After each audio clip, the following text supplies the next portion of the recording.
When a boy survives a deadly fall during a mountain hike, search teams find only his father and signs of a predator nearby. But deep in the forest, a lone wolf becomes the boy's silent guardian. Was it instinct or something more? Some say it was just a wolf, but the boy called it his spirit. If the stories of wild guardian angel and whispered spirits move you, hit subscribe. More tales like this await in the shadows. The trail wound like a serpent through the spine of the mountain, narrow and half swallowed by brush. Pine needles whispered beneath every step, and the air was crisp with early autumn, thin, dry, scented with old sap and granite. The boy moved behind his father, careful to match his pace, though each stride stretched his legs to keep up. His name was Eli, 14 and wiry, with a mop of wind-wild hair and a pack too large for his frame. His father, Jack, walked with quiet purpose, the kind born of old discipline. A man of few words and quiet edges, his gray eyes scanned the trail with a soldier's vigilance. Even now, years after the uniform had been folded and put away, they were alone, two figures moving through a canvas of gold and green. Jack had called it a bonding trip, just the two of them, no phones, no noise. Eli wasn't sure what they were supposed to bond over. Jack's silences stretched longer than the trail, but there was something in those silences that felt solid, like stone underfoot, and Eli, who often felt like a leaf in wind, found a strange comfort in that. They stopped for water at a ridge overlook. Below them, the land dipped into a steep gorge, stitched with ancient firs and shadow. Eli peered over the edge, heart tapping fast at the drop.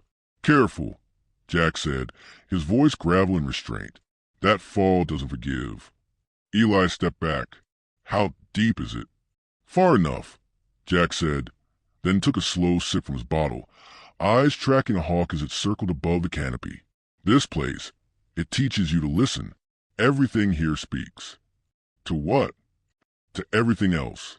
You just gotta be quiet enough to hear it." Eli didn't answer.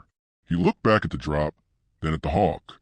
It was a moment, small and silent, but it stayed with him. They set off again just before noon. The trail narrowed, wrapping around a bend where shale broke loose beneath their boots. Jack paused, tested the edge with his heel, then moved on. Then came the sound, a low, rumbling snap from the earth itself. A dead root giving way, gravel shifting. Eli's foot slid, his arms pinwheeled. Jack turned, eyes flashing with alarm, and lunged to grab him. Too late. The edge gave. The world tilted. They fell. No scream left Eli's throat. The air tore it from him. Branches lashed skin. Stone scraped bone. The world spun, fractured into flashes, sky, earth green, black, pain. And then stillness. Eli opened his eyes to a smear of gray sky. The scent of pine sap filled his nose. His arm ached. His ribs throbbed. But he was breathing. He sat up slowly, coughing. Around him, rocks jutted like broken teeth. He'd landed in a shallow ravine, cushioned by years of leaf rot and pine duff. "Dad." The word was sharp with panic. He struggled to his feet, listing sideways from dizziness. "Dad." He stumbled up the incline, calling again and again, voice cracking. At last, he found his father crumpled against a boulder, blood matting the side of his face, leg twisted unnaturally. "Dad," Eli whispered, dropping to his knees. Jack's chest rose, shallow and slow. Still alive, still here. Eli pressed a trembling hand to his shoulder. "You're okay. You're going to be okay. I'm here." Jack didn't stir. Eli fumbled for his phone, but his pack was gone, lost in the fall. No bars, even if he had it. The sky was bruising now, clouding over. Wind hissed through the trees like warning. He searched for water, for shelter. The forest offered no trail, only a thick confusion of undergrowth and silence. He had no compass, no map, only Jack's motionless body and the dread curling in his gut. He gathered what branches he could find, piling them into a crude lean-to near where Jack lay. Then he sat beside him and waited. Night came like a slow exhale. The cold seeped in quick. That was when he saw it. Two eyes, gold as flame. Across the clearing, half veiled in shadow, The wolf stood, massive, still. Its coat was the color of ash in dusk, save for a white streak running down its muzzle like a bolt of lightning-frozen fur. It didn't growl, didn't move, just watched. Eli's breath caught in his throat. His hand inched toward a nearby stick, though he knew it was useless. The wolf blinked, slowly, then turned and disappeared into the trees. The silence after was deafening. Eli didn't sleep. He huddled close to Jack, shaking with cold and fear. Every crack of branch or whisper of wind magnified tenfold. Dawn came silver and shivering. Jack still hadn't woken. Eli's stomach clawed at itself. His throat felt scraped raw. He set out cautiously, eyes darting. He needed food, water, something, anything. And again the wolf appeared. This time it didn't vanish. It walked ahead, slow and deliberate, pausing every few yards to glance back. Its eyes burned like coals in the mist. Eli followed. It made no sense. He knew that. Wolves didn't guide. Wolves didn't look back. But something about the way it moved, measured, waiting, made Eli trust impossible. The wolf led him to a stream. Clear water, cold and clean. Eli drank until his stomach ached. He cupped his hands, carried some back to Jack, but most of it spilled on the way. Still, it was something. The wolf was gone when he returned, but the prince remained. 3 more days passed. Jack drifted in and out of consciousness, whispering nothing Eli could understand. Eli tore strips from his own shirt to wrap around his father's leg. He spoke aloud to fill the silence, stories, memories, fears. Sometimes to Jack, sometimes to himself, and sometimes to the wolf, because the wolf kept returning, always near sunset, always just visible through the trees. Not close, not far, just there. It never approached, never bared teeth. But Eli started to talk to it in low murmurs. "I named you Ash," he said once. "You look like fire that forgot how to burn." Ash said nothing, only blinked, eyes reflecting the fading light. On the 4th night, the wind rose hard. A storm brewed on the edge of the world. Eli covered Jack as best he could, shivering under the lean-to. Ash watched from a distance. Lightning cracked. Thunder rolled through the canyon like drums from forgotten war. Then Eli saw movement, something else. Shadows, fast and wrong. Coyotes. 3 of them, lean and desperate, their eyes gleaming with hunger. They circled low, sniffing, drawn to the scent of blood and weakness. Eli stood between them and his father, stick raised. He screamed. The coyotes flinched, but only for a moment. Then they came closer, and Ash moved. He didn't bark, didn't growl. He charged, a flash of fur and fawn, a blur of power and purpose. The fight was brief and brutal. The coyotes scattered, yelping. Ash didn't pursue. He stood there, chest heaving, a scratch bleeding across his flank. Then slowly he turned back to Eli. For the first time, he came close, close enough for Eli to see the frost on his whiskers, the old scars beneath his coat, the impossible understanding in his eyes. Ash sat down regal and still, a sentinel made of breath and bone. Eli dropped the stick, sank to his knees, and wept. That night, Ash didn't leave. He lay beside them, his body curled near the lean-to, heat radiating like a furnace. Eli leaned against him, trembling. No one spoke. No one needed to. The forest fell into silence. Only the wind moved through the trees, gentle now, like a mother smoothing her child's hair. Sometime before dawn, Eli whispered into Ash's fur, "Thank you." And if the wolf heard, he gave no sign. But in the morning, there were rabbit tracks near the edge of the clearing, and beside them a gift, half a hare, fresh and still warm. Eli stared at it, heart pounding. Ash was gone again, but he would return. Eli knew it now, knew it the way roots knew rain, or stars knew darkness. He looked out across the woods, eyes wide and unblinking, and whispered to the trees. Some say it was just a wolf, but they didn't see his eyes. They didn't feel the silence he carried like a promise. Behind him, his father stirred, and the forest, for first time in days, felt a little less afraid. The cave was little more than a hollowed-out fracture in the cliffside, shelter carved by centuries of wind and water. But to Eli, it might as well have been a cathedral. Its mouth faced east, where the sun slipped gold through mist each morning and cast long beams across the stone floor. Inside, the air was cooler, quieter, laced with the earthy scent of moss and old things. Ash had led him here after a long silence, padding ahead like a ghost, his paws soundless over the rocks. Eli had followed without question, not because he knew where they were going, but because something in the wolf's posture told him there would be safety on the other side. That night, curled against the cave wall with his arms wrapped around his knees, Eli listened to the slow breaths of his unconscious father and the distant drip of water echoing through the cavern. Ash lay at the mouth of the cave, his body between Eli and whatever waited in the woods. The boy slept in fitful bursts, haunted by dreams of cliffs and cracking stone.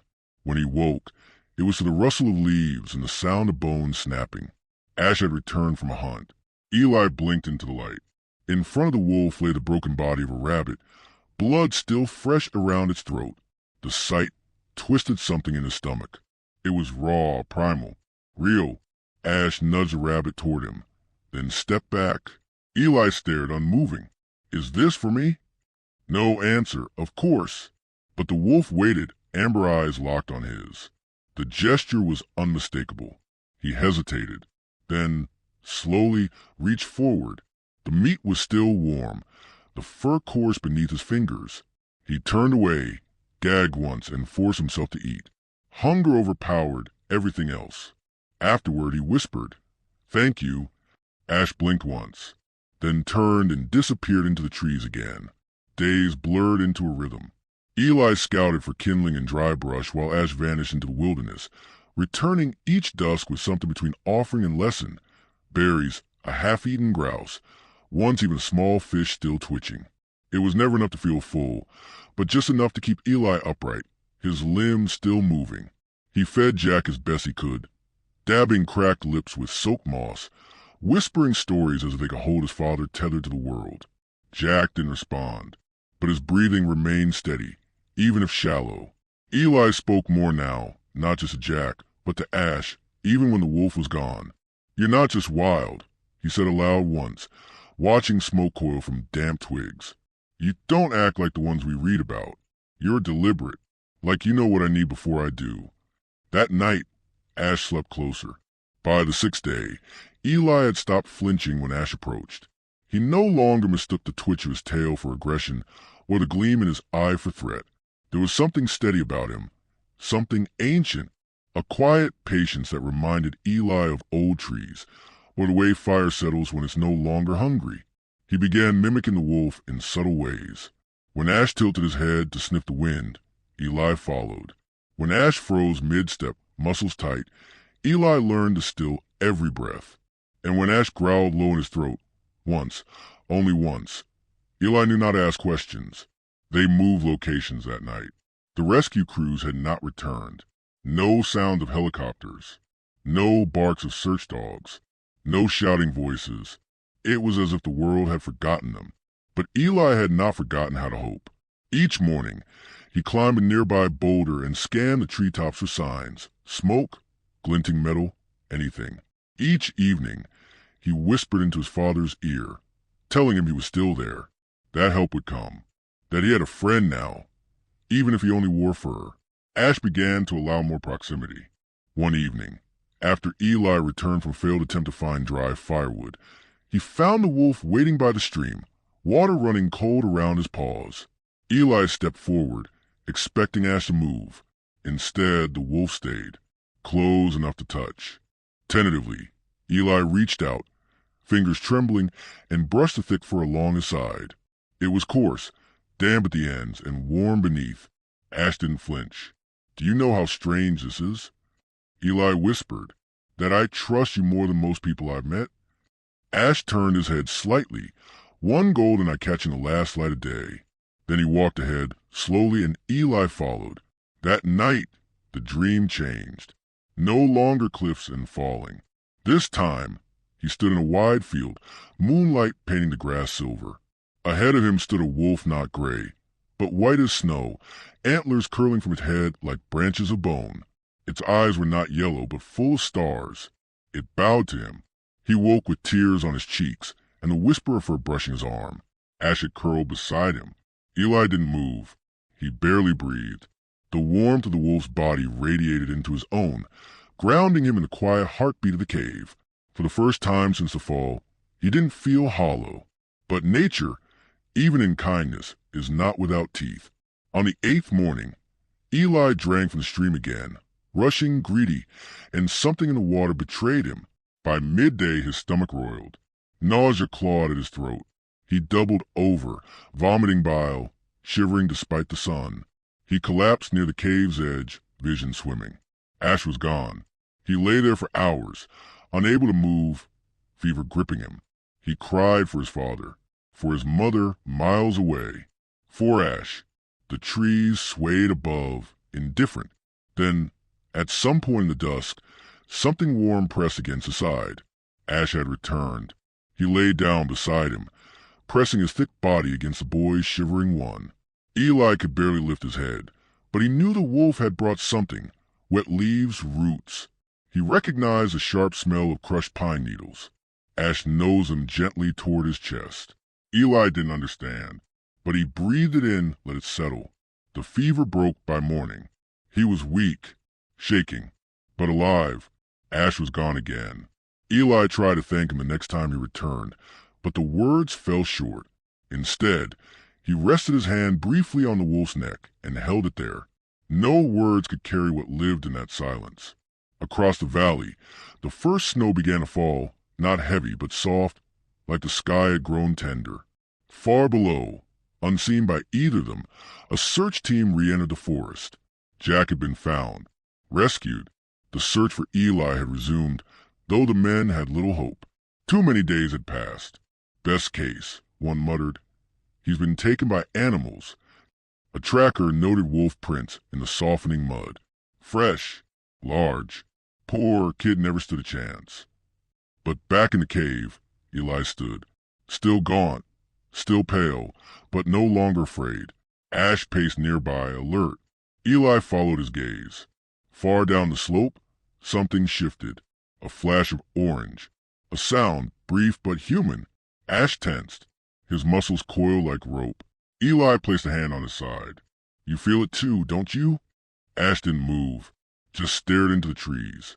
That night, neither of them slept.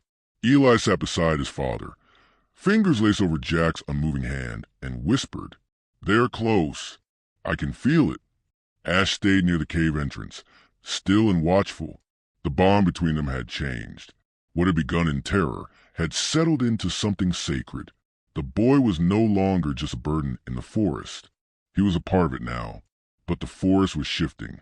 A reckoning stirred in the wind. In the distance, a faint sound rose, metal clinking against stone, a voice shouting orders, the slow of a blade above the trees. Eli stood, breath caught in his throat. He looked at Ash. Ash met his gaze, and the wolf turned, slow and sure, and began to walk, not away, toward the sound, toward the danger, toward something that would change everything. Eli didn't hesitate. He followed. The wind had shifted. Eli felt in the back of his throat, dry, unsettled, a tension braided into the branches, into the silence between bird calls. The forest, once a place of steady rhythm, now held its breath. Even Ash, who had always moved with deliberate calm, paced the cave mouth with short, clipped steps, ears twitching at the smallest rustle. It had been 10 days since the fall. 10 days since Eli had followed a creature he should have feared into the wilderness. 10 days since the world he knew, the one filled with paved roads and warm kitchens and impatient schoolbells, had been replaced by something older, hungrier, more sacred. Jack was still unconscious, but breathing more deeply now. The swelling in his face had gone down. A few times he'd murmured in his sleep, nothing coherent, but enough to give Eli hope, enough to keep him tied to the fight. That morning, Ash had refused to leave. No hunting, no scouting, just that steady circling of the cave, like a sentry guarding against something unseen. Eli had learned by now not to question the wolf's instincts. Ash knew things before Eli did. Always had. Maybe always would. It began with the crows. They arrived in a swirling black cloud, crying their sharp songs over the treetops, spiraling like smoke above the ravine. Ash froze mid-step, then lowered his body close to the ground. His lip curled back slightly, but no sound left him. Eli squinted up at the sky, shielding his eyes. "What is it?" Ash didn't move. A twig snapped somewhere in the undergrowth. Not far. Then another. Heavy. Purposeful. Eli's stomach twisted. He reached for the thickest branch he'd carved into a walking stick, the bark worn smooth by days of use. Ash stood, his entire body stiff. Out of the shadowed tree lean stepped a shape, long and low, muscles rippling beneath mottled fur. A cougar. Its eyes locked onto Eli first, then flicked toward Jack's motionless form. Hunger glinted in its pupils. It took one slow step forward. Ash moved with soundless fury. There was no growl, no bark, only impact. Fur meeting flesh, a low thud, a flurry of dirt and snarls as the two predators collided just feet from where Eli stood frozen. The cougar shrieked, a sound Eli had never imagined from such a powerful thing. Sharp, panicked. Ash slammed into its side again, teeth finding muscle. They rolled across the clearing, limbs tangling, claws tearing. Blood sprayed against the rocks. Eli screamed, unsure for whom. The cougar twisted free and raked its claws across Ash's flank. The wolf yelped just once before lunging again, this time driving the cat backward toward the ridge. It was enough. The cougar turned and bolted into the trees, leaving a trail of crushed leaves and dark spatters behind. Ash stood panting, chest heaving, one leg trembling beneath him. Eli dropped the stick and rushed forward. "You're bleeding," he choked. "Oh God, you're—" Ash backed away, not out of fear, but pride. His body swayed with exhaustion, but he refused to lie down. Eli stepped slowly, hands open. "Let me help. Please." Ash allowed it. Just enough. Eli tore what fabric remained from his undershirt and pressed it against the gash. Blood soaked through fast, hot and thick. His hands shook, but he worked steadily, whispering thanks, prayers, anything to fill the space between heartbeats. Ash didn't growl. He didn't move. He just stood, letting the boy tend to him. When it was done, Ash collapsed at the cave's mouth, his breathing shallow but steady. Eli sat beside him for hours, barely blinking. The fire crackled low. His father stirred behind him, mumbling fragments of memory, and for the first time in days, Eli didn't respond. He was watching the wolf. Night fell soft and wide. The stars blinked awake, one by one, cold against the black. That was when Eli began to speak, not out of need, but something deeper, a compulsion, like water spilling over a lip. He told Ash about a story Jack once read him when he was little, about a boy who wandered into the woods and found a beast with eyes like suns, about how the beast didn't devour him but protected him from monsters no one else could see. The story ended with the boy becoming something more than human, or maybe something less. The pages were torn, the last sentence never read. "I used to think it was a fairy tale," Eli whispered. "Now I wonder if it was a warning." Ash blinked slowly, one ear twitching. Eli smiled faintly. Or maybe a promise. He didn't sleep much that night. He watched the stars through the cave's jagged mouth, counting them, naming them. He gave each one to someone he missed. Mom, Jack, the old friend who moved away last year, even the teacher who'd once sat beside him when he cried after a failed test.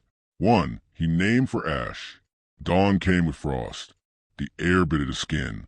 Ash struggled to stand, but managed, limping slightly. The wound wasn't fatal, but it had changed things. Ash moved slower now, more cautiously, and Eli watched him with something like reverence and dread. The wolf was not invincible. He bled. He limped. He aged in real time. And that meant, terribly, that he could die. The thought clung to Eli's spine like a shadow he couldn't shake. That afternoon, the forest shifted again. This time, not from danger, but something stranger. Human voices, faint, echoing between the canyons. Eli sat bolt upright. Ash's head lifted, ears forward. Voices. Real. English. Not dreams. He bolted to the cave entrance, heart thundering. "Hello," he cried. "I'm here." But the wind stole his voice. The ravine curved, bent sound. Nothing came back. Eli ran forward. Ash leapt in front of him, blocking the path. "What are you?" Ash growled, low and urgent. Not at him. At the forest behind them. Eli turned. Smoke. Not thick. Just a whisper of it, curling like a question through the trees. Then came the scent. Burn me, gasoline. Something else acrid and wrong. Campfire? No. Ash's growl deepened. Then Eli heard it. Voices. Not the same as before. Closer. Harsh. Laughing. Something snapped inside Eli. Not fear. Not even anger. Instinct. He dropped low. Moved with Ash, the two of them slipping between branches like breath. They crept to the edge of a small clearing. A group of men stood around a smoldering fire. Hunters. Their rifles leaned against tree trunks, and a black quad bike stood idling beside them. One of them lifted something from a canvas bag. Something that looked far too much like a wolf pelt. Eli's stomach twisted. Ash didn't growl now. He was utterly still. The men said something Eli couldn't catch. One laughed again, sharp and cruel. Ash turned, brushing against Eli's leg, and began to lead him away, not running, circling, guiding. When they were far enough, Eli whispered, "You knew. That's why you stopped me." Ash blinked. They returned to the cave without speaking. Jack stirred again, this time mumbling something clear. "Don't. Go alone." Eli knelt beside him, clutching his hand. "I didn't," he said softly. "I never was." That evening, the sky turned orange with fire. Not near, but not far. Ash stood like a statue at the cliff's edge, wind in his fur, the fading light making his coat look silver. Eli stood beside him. "You think they'll come back tomorrow?" Ash didn't answer, but he didn't look away either. Later, just before sleep claimed him, Eli whispered, "If they don't find me, will you stay?" Ash didn't move, but the silence felt like yes. That night, the dreams came again. Only now, the antlered wolf didn't stand at a distance. It walked toward him. Its eyes were galaxies. And in the dream, Eli did not run. He stood his ground. Morning broke with the kind of hush that only comes after a choice has been made. Ash nudged Eli awake. But this time, the direction he walked wasn't toward the river or the ridge. It was toward the voices. Eli understood. The time had come, not for farewell, but for finding. The sky was mottled pewter, the air sharp with the scent of approaching snow. Eli awoke before the light had fully broken, his breath rising in pale ghosts from his mouth. The cave was quieter than usual, too quiet. Jack slept, unmoving but warm now. A steady flush returned to his cheeks. No fever, no whispers in sleep. His chest lifted with more confidence. But Ash was gone.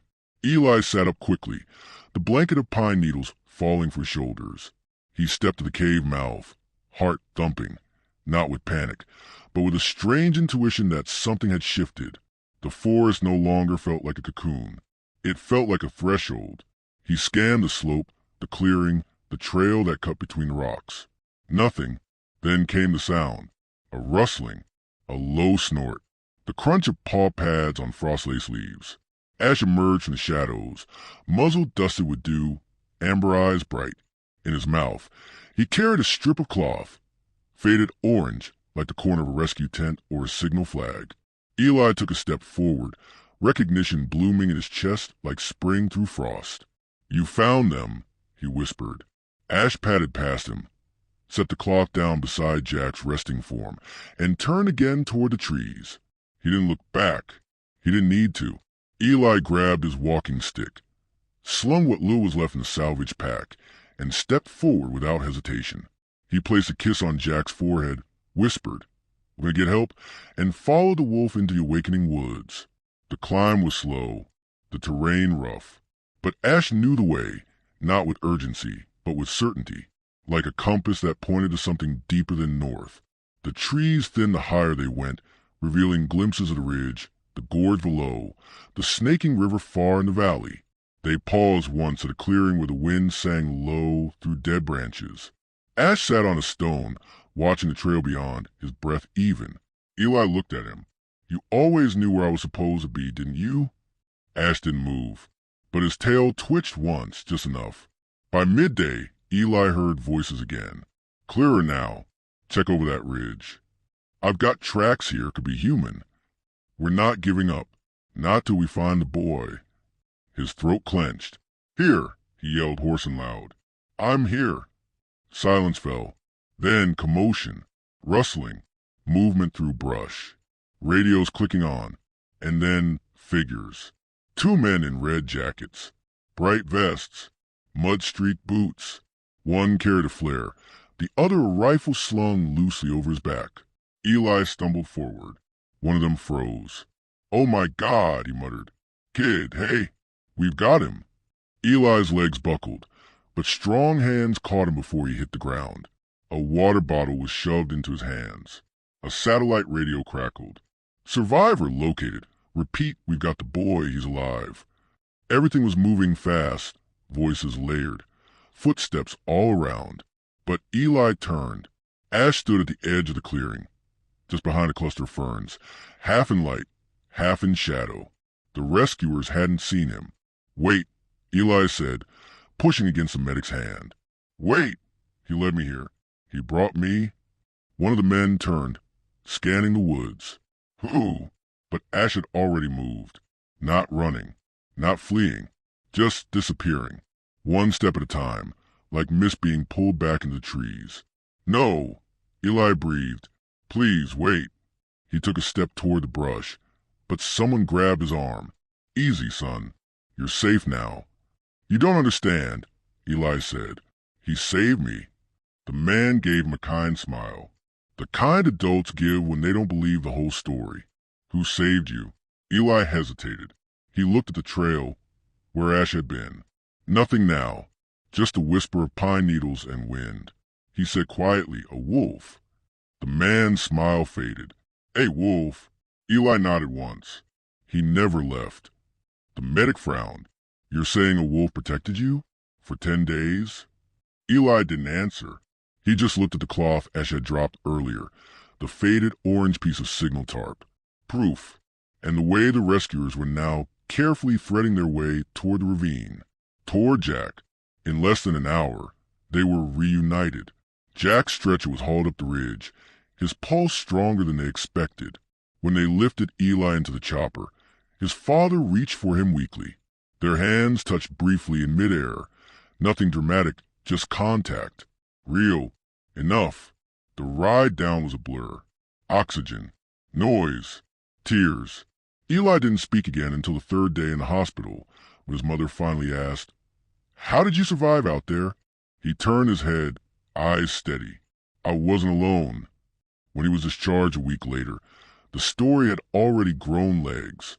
Miracle boy found after 10 days in wilderness. Teen survives mountain fall. Father and son reunited. Search teams say survival defied all odds. There was no mention of Ash. No photo. No footage. Just one comment buried deep in an interview with a forest tracker. Odd thing, really. Found fresh wolf tracks circling the boy's location. Looked like the animal had been guarding him. But wolves don't do that. Eli watched the coverage and said nothing. He returned to school eventually. Sat in the back. Said even less. His body healed. But his thoughts stayed tethered to pine and stone and the brush of fur in the dark. On the 1st anniversary of the fall, he returned. The search crew had taken a different route. But Eli remembered the old ways. Ash's ways. He hiked alone this time. Stronger now. Older. He reached the cave just before sunset. It was empty, of course, but the smell remained faintly. Pine, moss, smoke. He stepped inside, placed a small stone at the wall where he'd once knelt and whispered, Thank you. No wind stirred. No growl answered. But he felt it, not in his ears, in his chest. A low thrum, like heartbeat, like belonging. He left a carving in the wood of a fallen branch. ASH, then turned toward home. From the ridge above, a gray shape watched. Large. Still. Almost too still. Then it blinked and vanished into the trees. Some would say it was nothing, a trick of the light, the echo of memory. Some would say it was just a wolf. But Eli would always know better. He had seen the fire in its eyes. He had heard the silence that protected like armor, and he had followed it through darkness to the light. Years later, when asked how he'd survived, Eli would smile gently and offer the only truth he still carried like a compass. I didn't find my way out. He'd glance at the trees, just beyond the reach of human noise. He led me, and if the world laughed or doubted, that was fine, because in hush before sleep, in the wind beyond fences, in the wilderness behind thought, he still felt the presence of a guardian, a spirit made of tooth and tenderness. And somewhere deep in the pines, the echo of a howl still lingered, bone deep, eternal. For hearts that hear the hush between howls and know not all protectors were names. Subscribe, and share this story with kindred spirits under the same wild sky.